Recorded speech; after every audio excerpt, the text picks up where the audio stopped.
మనం ఇక్కడ ఈ ప్రోగ్రామ్ లో ఏం చేసామంటే ఎక్సెప్షన్ ని డైరెక్ట్ గా ఇస్తాం అనమాట. ఇది సూపర్ క్లాస్ అనమాట. ఎక్సెప్షన్ అనేది అన్ని ఎక్సెప్షన్లకి సూపర్ క్లాస్ ఇది. సో జనరల్లీ మనకి ఏ ఎర్రర్ వస్తుందో అది స్పెసిఫికల్ గా ఇచ్చి మన ఎర్రర్ ని డిఫైన్ చేసుకోవడం అనేది కరెక్ట్ వే. అంటే నా ఉద్దేశం ఏంటి అంటే ఇక్కడ మనకు తెలుసు అర్థమెటిక్ ఎక్సెప్షన్ వస్తుందని తెలుసు. కాబట్టి ఏం చేయాలి, ఎక్సెప్షన్ జనరల్ గా ఇచ్చే బదులు అర్థమెటిక్ ఎక్సెప్షన్ అని పెట్టుకోవడం కరెక్ట్ వే అనమాట. ఇక్కడ ఏం చేస్తున్నానంటే నేను అర్థమెటిక్ ఎక్సెప్షన్ అని పెట్టి మై ఎక్సెప్షన్ అని పెట్టుకున్నాను. ఓకే, సో ఇప్పుడు ఏం చేస్తాను, నాకు తెలుసు కదా అర్థమెటిక్ ఎక్సెప్షన్, జస్ట్ నేను అర్థమెటిక్ ఎక్సెప్షన్ వస్తుంది అని ప్రింట్ చేస్తున్నాను అనమాట. అర్థమెటిక్ ఎక్సెప్షన్ అని ప్రింట్ చేసుకుంటున్నాను. ఓకే, సో ఇప్పుడు రన్ చేద్దాం. చూడండి అర్థమెటిక్ ఎక్సెప్షన్ ప్రింట్ అవుతుంది. సో ఎందుకంటే మనకి ఇది ఆల్రెడీ తెలుసు ఏ ఎక్సెప్షన్ వస్తుంది అనేది. మనకి తెలియని కేసులో ఏంటి అంటే ఎక్సెప్షన్ క్లాస్ అని కామన్ గా డిఫైన్ చేసుకుంటాం అనమాట. ఓకే, మీకు ఇంకొక ఎగ్జాంపుల్ చెప్తాను. సో ఎందుకు మనం ఇలా ఎక్సెప్షన్ డిఫైన్ చేయాలి అనేది.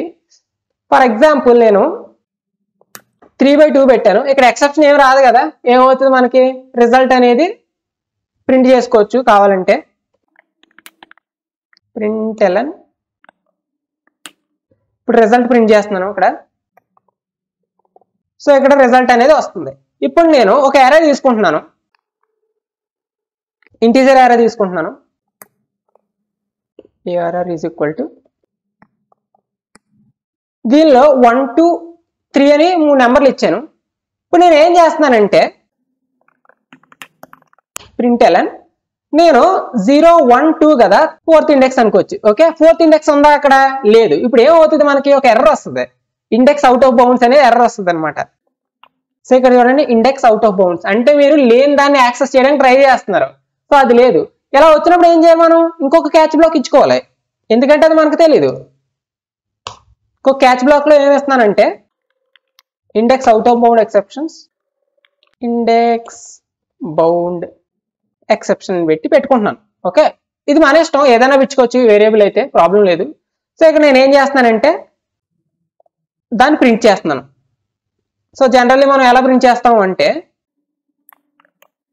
డాట్ మెసేజ్ అంటే అది ఏంటి అనేది ఎగ్జాక్ట్ గా మెసేజ్ వస్తుంది అనమాట మనకి.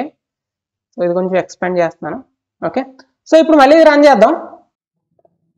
చూడండి index out of bounds error అన్నమాట. సో ఎలా మనం ఒక్క ట్రై మల్టిపుల్ క్యాచ్ బ్లాక్స్ వాడుకోవచ్చు అనమాట. ఫర్ ఎగ్జాంపుల్ నేను ఇది కరెక్ట్ గా ఇచ్చాను. ఓకే, ఇక్కడ మళ్ళీ 0 ఇచ్చాను. ఇప్పుడు ఏమవుతుంది, నాకు ఈ ఫస్ట్ క్యాచ్ బ్లాక్ ఎగ్జిక్యూట్ అవుతుంది. Okay, arithmetic exception. సో ఒక ల్యాడర్ లాగా ఇది వర్క్ అవుతుంది అనమాట. సో మనం లాస్ట్ ఇవ్వాలన్నమాట. జనరల్ గా ఎక్సెప్షన్ క్లాస్ ని లాస్ట్ లో పెట్టుకుంటే మనకి ఈ 2 ఎక్సెప్షన్లు కానప్పుడు దానిలోకి వెళ్ళి అది ప్రింట్ అవుతుంది. Exception okay, system.out.println I don't know exceptions, I don't know అని ప్రింట్ చేశాను. ఓకే, సో ఇక్కడ ఈయన కూడా ప్రింట్ చేసుకోవచ్చు, మన ఇష్టం అది. ప్లస్ అని పెట్టాను. ఓకే,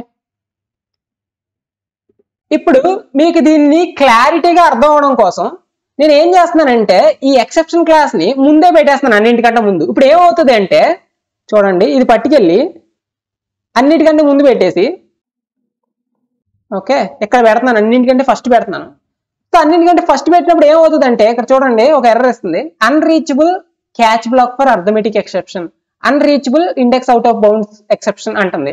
అంటే దాని అర్థం ఏంటంటే ఏ ఎర్రర్ వచ్చినా సరే ఫస్ట్ ఈ బ్లాక్కి వెళ్ళిపోయి ఇది ఎగ్జిక్యూట్ అయిపోతుంది.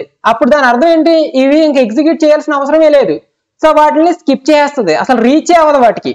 సో అందుకే ఎప్పుడు మనం క్యాచ్ బ్లాక్ విత్ ఎక్సెప్షన్ ఈ అనేది లాస్ట్ లో పెట్టుకోవాలన్నమాట.